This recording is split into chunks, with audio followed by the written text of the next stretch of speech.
나는 도망쳤다. 의주로 산속으로. 백성보다 먼저 신하보다 멀리. 사람들은 날 겁쟁이라 불렀다. 맞다. 겁쟁이였다. 그러나 그 겁쟁이가 아니었다면 조선은 그대로 끝났을 것이다. 나는 살았다. 그래서 그들이 살아야 할 이유를 남겼다. 그렇게 믿고 싶었다. 나는 무릎을 꿇었다. 3번 머리를 땅에 박았다. 피와 눈물이 섞였다. 사람들은 나를 수치라 부른다. 그렇다. 수치였다. 그러나 내가 고개를 들었다면 백성들의 목은 셋이 아니라 몇천 개가 잘렸을 것이다. 나는 울분을 삼켰다. 그래서 조선은 하루 더 숨을 쉬었다. 나는 전쟁을 막지 못한 죄, 그 죄를 뒤집어 쓴 임금. 나는 전쟁 앞에 무릎 꿇은 죄, 그 굴욕에 짓눌린 임금. 나는 충신을 미워한 적 없다. 다만 그들이 너무 많은 민심을 가졌을 뿐이다. 왕보다 더 신뢰받는 자는 반란이 아니어도 두렵다. 그래서 나는 그 불씨를 미리 꺾었을 뿐이다. 나는 내 자식을 미워하지 않았다. 다만 그 아이가 오랑캐의 그늘 아래서 웃었다는 게 싫었을 뿐이다. 그 웃음은 내 무릎을 꺾고 내 조선을 짓밟은 그들의 발 아래에서 피어났다. 백성들은 그 아이를 따랐다. 그 아이의 웃음을 인정했고 그 아이의 세상을 믿었다.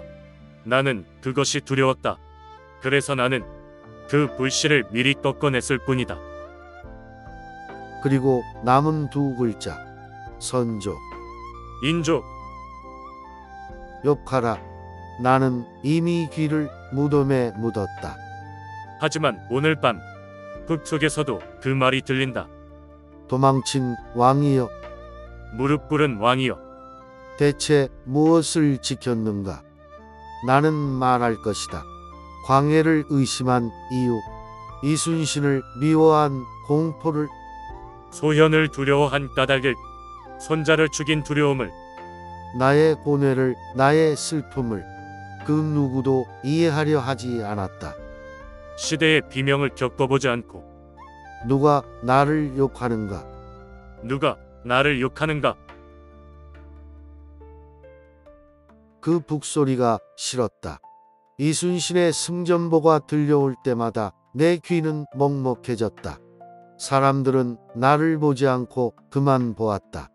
백성이 영웅의 이름을 부를 때마다 내 이름은 지워졌다. 왕의 이름이 지워지는 나라에 과연 왕이 존재하는가? 나는 그를 잡아들이고 족쇄를 채웠다. 반역이 아니었다. 죄가 있어서도 아니었다. 나는 단지 그를 무너뜨리고 싶었다. 영웅을 무너뜨려야 왕이 설 수 있다. 조선의 왕관은 그렇게 더럽혀졌다. 나의 두려움으로, 나의 비열함으로.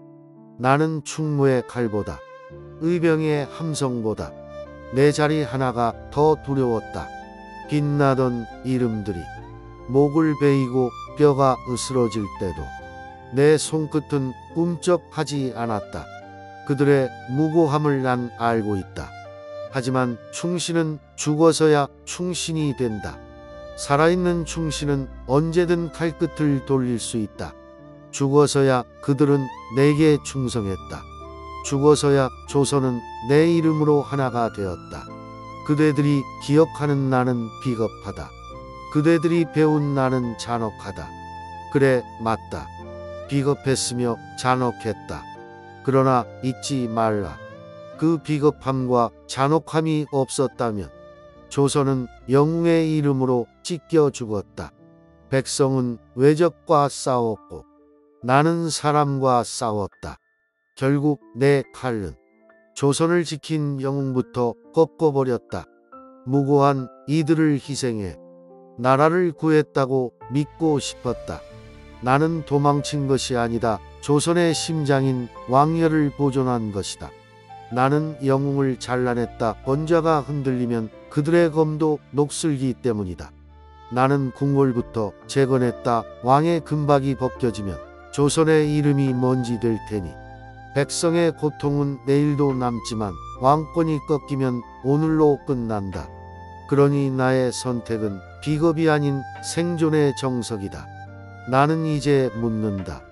나를 욕하는 자들이여, 이것이 왕의 숙명이라면, 이것이 나라를 지키는 대가라면 그래도 나를 욕할 수 있는가? 나는 왕이 되어선 안 될 사람이었다. 그래서 더 왕이 되어야만 했다. 어린 시절 광해 백부는 내 위에 들이운 거대한 산이었다.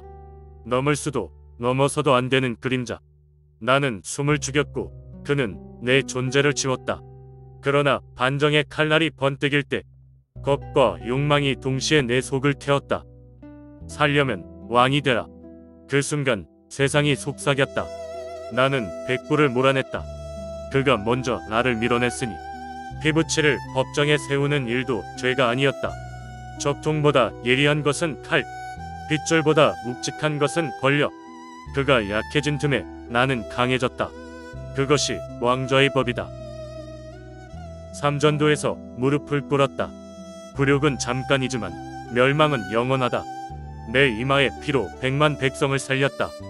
순절에 믿어. 죽은 왕의 이름은 기록 한 줄에 묻힐 뿐 살아있는 왕만이 방패가 된다. 독을 품고 돌아온 소현. 나는 아들을 묻고 조선을 건졌다. 빗줄로 나라를 팔 순 없었다. 광해를 몰아낸 까닭. 그는 이미 신하들이 등을 돌렸다. 나라를 붙들 손이 남은 자는 오직 나뿐이었다. 배색 충성은 역병이다. 끝과 백만 남겨 명령을 밝혔다. 명나라의 낡은 깃발도 꺾지 않았다. 의리를 버리면 조선은 곧 동래북이 된다. 전후 은전을 긁어모아 내일 쏟을 피를 미리 샀다. 백성의 허기가 오늘 남아도 왕권이 꺾이면 내일은 없다. 욕하라. 살아있는 조선이 내 계산의 영수증이다. 왕은 욕을 먹고 버틴다. 쓰러진 자는 침묵한다. 그 침묵이 곧 내 승리다. 나는 도망쳤다. 백성보다 먼저, 신하보다 멀리.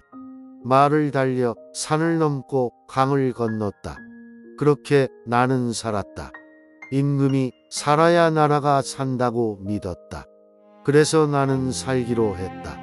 그날 전하 대신 겁쟁이라는 이름을 받았지만 내가 아니었다면 조선은 그대로 끝났을 것이다. 도망친 내가 왕좌를 지켰고 도망친 내가 조선을 이어줬다. 광해는 남았다. 백성 곁에 전장 한복판에 모두가 그를 우러렀다. 그 순간부터 그는 내게 아들이 아닌 위협이었다. 그는 내 허락 없이 칭송을 받았고 내 명령보다 그의 지시가 먼저였다. 임금보다 앞서온 왕자. 그건 충이 아니었다. 그건 이미 찬탈의 씨앗이었다. 나는 그를 견딜 수 없었다. 왕의 자리란 무릎 꿇고 기다리는 자에게 주는 것이지 먼저 빛나는 자에게 내주는 것이 아니다. 사람들은 그가 내 아들이라 말했다. 하지만 나는 끝내 그 사실조차 받아들이지 않았다. 그의 피보다 그의 눈빛이 더 싫었다. 그 안엔 이 나라는 곧 내 것이다란 말이 숨어 있었다. 나는 끝까지 영창을 품에 넣어 진짜 피로 왕좌를 잇겠다 믿었다. 그래서 나는 후계자로 삼지 않았다. 칭호는 주었지만 왕위는 주지 않았다. 나는 끝내 적자만이 왕이 되어야 한다고 믿었다. 광해는 내 아들이었지만 왕이 될 자격은 없어 죽고 믿었다. 전쟁이 끝나고도 나는 광해를 경계했다. 그를 따르던 자들을 멀리했고 그를 말하던 이들을 죽였다. 나는 조선을 지키기 위해서가 아니라 내 왕좌를 지키기 위해 조선을 끌고 갔다. 도망쳤다고. 맞다. 그러나 살았다. 살아서 권력을 쥐었고 살아서 이름을 남겼다. 죽은 자는 아무것도 할 수 없다. 살아남은 자만이 조선을 정의할 수 있다. 나는 도망쳤고 광해는 남았다. 그리고 결국 왕은 나였다. 욕하라. 하지만 내가 있었기에 조선이 하루를 더 버틴 것이다. 그게 나의 대가였다. 도망과 의심으로 지켜낸 왕의 자리였다. 나는 아들을 죽였다. 적장자였고 세자였고 그러나 나를 위협한 자였다. 소현은 청에서 돌아온 뒤 다른 사람이 되어 있었다.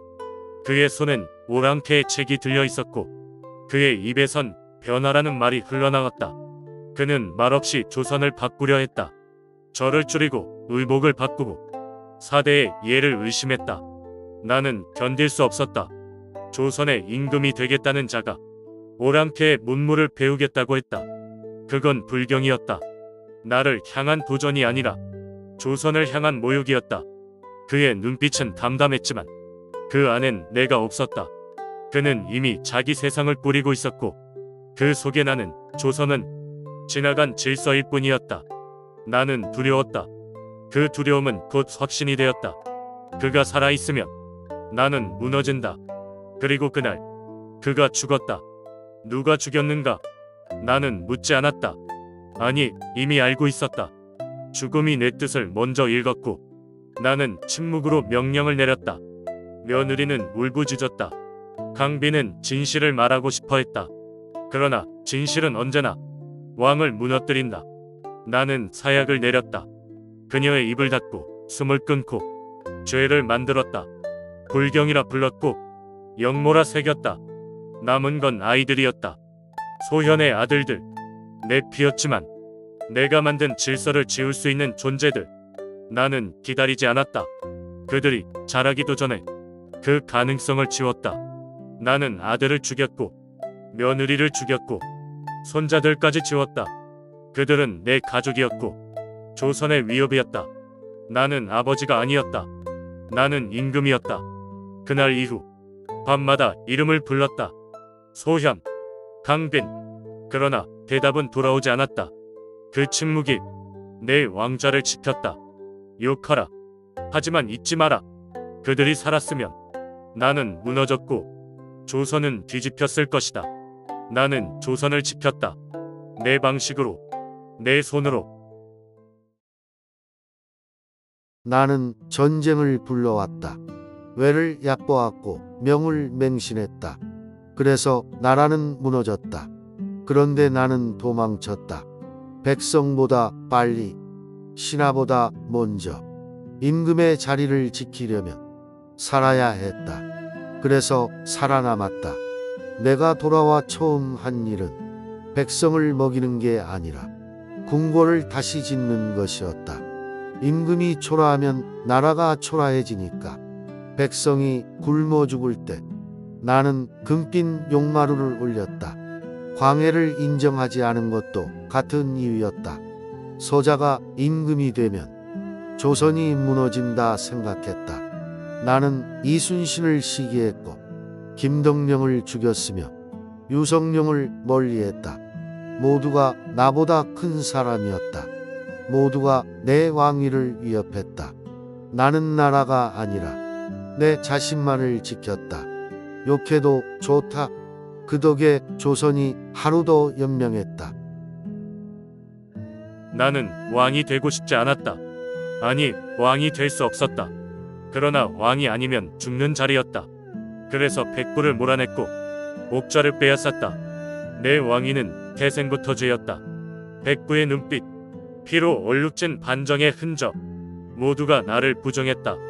나는 조선을 선택한 게 아니라 내 목숨을 선택했다. 그리고 소현이 돌아왔다. 오랑캐의 책을 들고 낯선 변화를 말하며 나는 참을 수 없었다. 그 아이가 왕이 되면 내가 모든 죄의 대가를 치를 것이다. 나는 아들을 죽였다. 며느리와 손자들까지 사라졌다. 그건 나라를 위한 것이 아니었다. 내 두려움을 지우기 위해서였다. 삼전도의 지옥에서 나는 조선을 버리고 나를 지켰다. 내 무릎은 3번 꿇었지만 내 목숨은 한 번도 버리지 않았다. 나는 그렇게 피로 얻은 왕위를 더 큰 피로 물들였다. 내가 지킨 왕좌는 허상이었고 내가 물려준 나라는 더 큰 허상이 되었다. 나는 피의 씨앗을 심었고 너는 그 씨앗을 꽃피웠구나. 피를 피로 씻었고 죄를 죄로 덮었다. 나는 그것이 왕이라 믿었다. 내가 죽고 남긴 건 왕위뿐이었다. 내가 죽고 남긴 건 피뿐이었다. 우리는 왕이었다. 피를 지키려다 피로 조선을 물들였다. 남은 것은 왕자와 흉터뿐이었다. 원망은 칼이 되어 내 세기를 가로질렀다. 그러나 우리는 여전히 역사의 그림자 속에 서 있다.